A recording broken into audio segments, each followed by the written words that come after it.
You're all here in Jaipur today. I'm from Mumbai. You're on the outskirts of Jaipur, but how well do you know the city that you live in? The city is not Hawa Mahal. Paris is not Eiffel Tower. New York isn't Times Square, and Bombay isn't Gateway of India. It is not the negatives that you associate with the city. It is not the good things. It's not Bollywood. It's actually the people that make the city. And it goes beyond people. It's Jaipur, it could be the pink color, the rocks. It could be the sand or the greens now. It can be nature, it can be trees, it can be everything. And essentially, in my talk, we're talking about people. So let's look beyond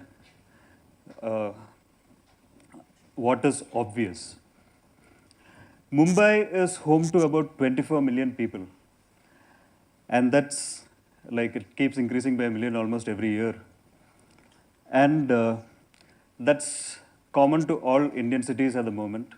It's a phase that that cities in Europe saw about a couple of centuries back with the Industrial Revolution. The Chinese saw it much more recently. And today in India, we have about 34% of the population living in cities or urban areas. And 34% is the official figure. They suppress it because of legislation. The real population who live in urban areas are probably around 50%. And this change that is happening is reflected in our politics, it's reflected in the policies of the government, it's reflected in the crowd that sits here, it's reflected in me, you, everybody else. It's a migration that has been going on for a long time, since the railways started off. Before that too, but yeah, it was accelerated by the railways. This Kurla station in Bombay, which is the real gateway of Bombay, that's where most of us land up, including me. I landed up there about 20 years back.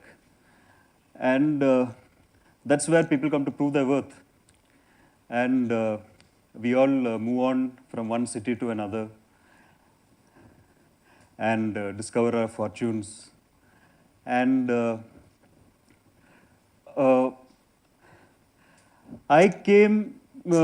story is that I am an advertising professional, and for many years I've been working in a glass cubicle like this. This was my office in Ogilvy. And I was completely cut out from the world. And one day I got a digital camera, and when I walked down to the street, a bubble burst, and I moved out of the wall that was containing me, or the ones that I didn't see around me. And then I started discovering a city, in fact, not one city, but multiple cities. I started discovering villages. I started discovering marine life. I started discovering different smells. I started discovering a city that was beyond the immediate. It's like walking out of this campus. The campus is a nice contained place. It's like being in we build walls around ourselves. And when I stepped out, I started discovering that the city is made up of different types of people, different types of communities besides me. I was lucky that I found a job when I landed up. I found a place to stay. But it's not always that easy for people who move into cities. As you can always see, if you walk out of this campus, and you see a lot of people who are immigrants trying to make ends meet. If you're a Dalit who moves into a city, you are not easily accepted. You don't find a place to stay. You don't have money. You don't have housing. You can eat anywhere, but you need money. And people are treated really badly. And it's a struggle. And that is only going to increase over the coming years, because a lot of people are migrating for various reasons. And here we are, who are living in our own bubbles. And we have different screens that we are sucked into, books that we are sucked into. We have our own struggles that we are sucked into. And and when we move out of this bubble, we discover cities that is beyond our immediate. You also develop empathy for people who are not like us, who are above us, below us, or because we are a hierarchical society. And you discover many layers of a city. Let me take you through the city that I know best, which is Mumbai, my home. And in this one single photograph captures the entire the history of the city.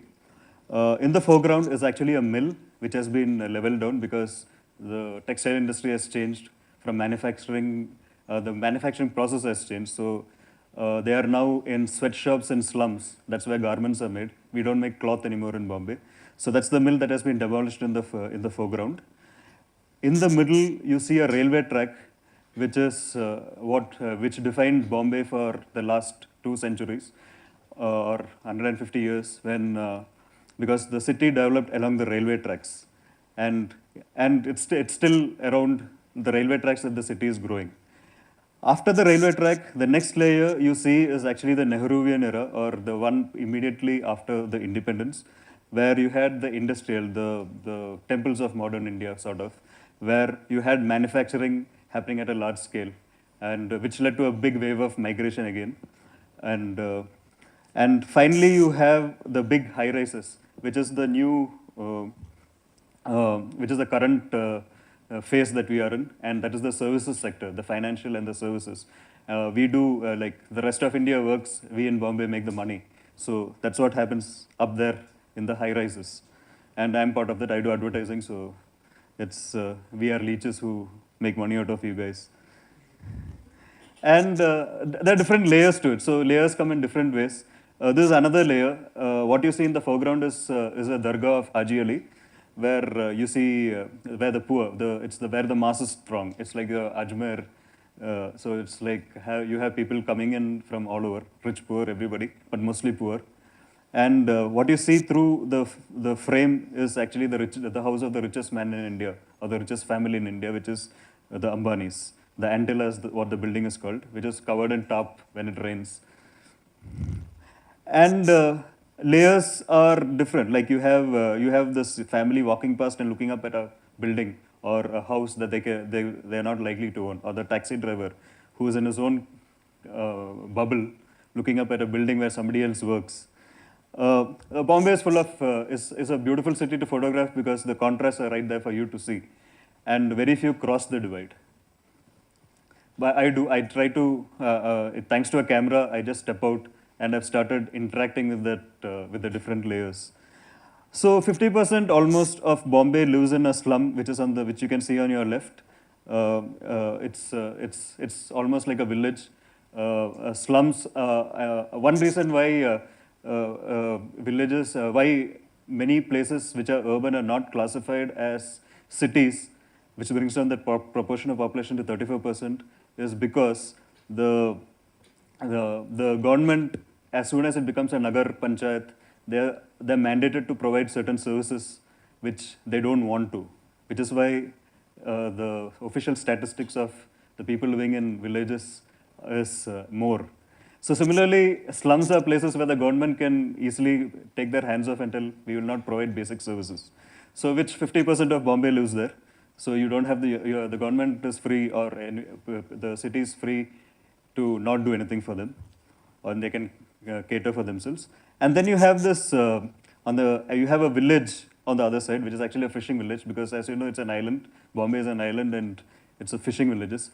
Unlike, say, a Jaipur or a Bangalore or a Gurgaon, where the city expands, it just eats up all the cities, all the villages around it. The farmlands are the first to go. And the people who live in those villages lose their livelihood, and they become because of lack of skills, they serve the people with money. Bombay is lucky because you have a fishing village, and they depend on the sea, and they can go out and fish. So the villages of Bombay survive. So those are places that Bombay, like most Mumbai people, do not explore. They are the original inhabitants. They live right among us, but the world is completely different. I set my clock to the railway train time.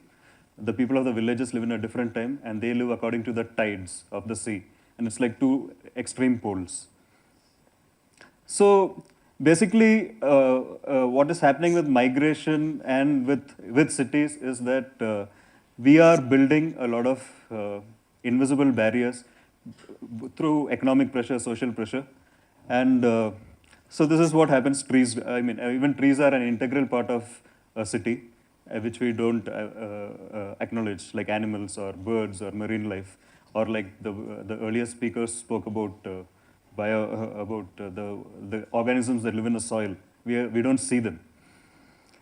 And then when you walk down to that bottom layer, I'll take you through into the ghettos of Bombay, and I'll take you to the Dalit colonies of Bombay. Bombay is the capital of Dalit activism because it's the home of Ambedkar, and it's still the place where ideas are created or thoughts are created. So if you walk around the ghettos of Bombay, you have statues and figures like this, which asserts the statues are important because they are a form of assertion.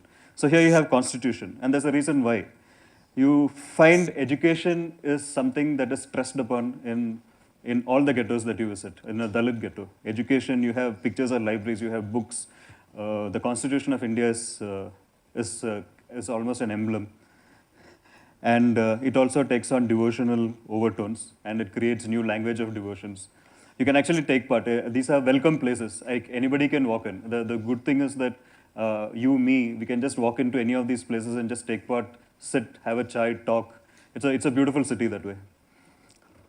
And yeah, this is about education, where the stress is on education because it's also an escape from the ghetto. And this is Shivaji Park in Bombay, and it's also the capital of where most of the upper caste, dominant caste live.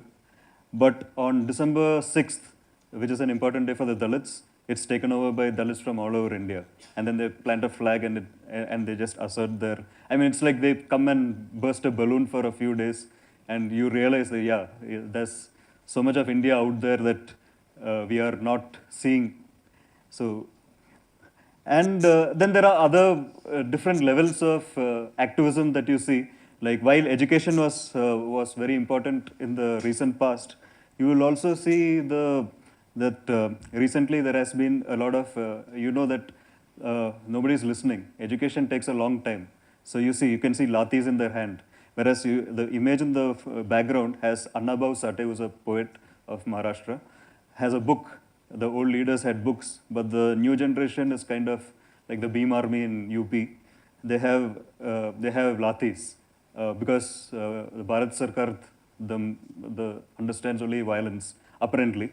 So these are the things that you discover, and then I'll take you to another part of the city, another bubble, and that is about this is about children. Bombay has about 1.1 square meters of open space per person. This is playgrounds and parks and everything put together. That's 1.1 square meters. That's nothing. So where do the children play, even a city like Bombay? And these are the places that they play at. They have to invent their own games. They play on the streets. They're pretty, like the jugaad is good. So they do with available things. Nobody provides them. They can't, most parents can't afford toys, so they make their own toys. They play, they fly kite, they play basketball. They even play in the local trains. And if you noticed, this is the only girl in all the pictures that I showed, which means that because the kids are playing on the streets, where do the girls play?